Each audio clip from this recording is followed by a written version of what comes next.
আসসালামু আলাইকুম।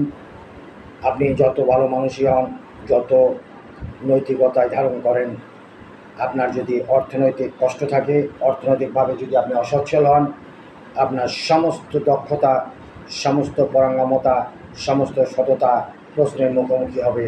এটা এই আধুনিক সমাজে এটাই বাস্তবতা।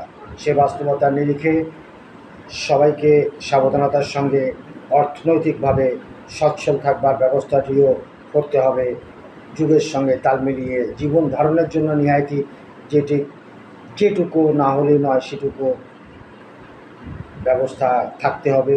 তা না হলে সমাজে কোনো অবস্থাতে টিকতে পারবেন না। আপনি যত সৎ এবং যত পারঙ্গমতা এবং যত দক্ষ মানুষই হন না কেন, আপনার যতই সাফল্য অন্যদিকে থাকুক, অর্থনৈতিক ব্যর্থতা আপনাকে কুরে কুরে খেয়ে ফেলবে, সমাজে আপনি নিষ্পেষিত হবেন। এটা আরেকটি বাস্তবতা। ভালো থাকবেন।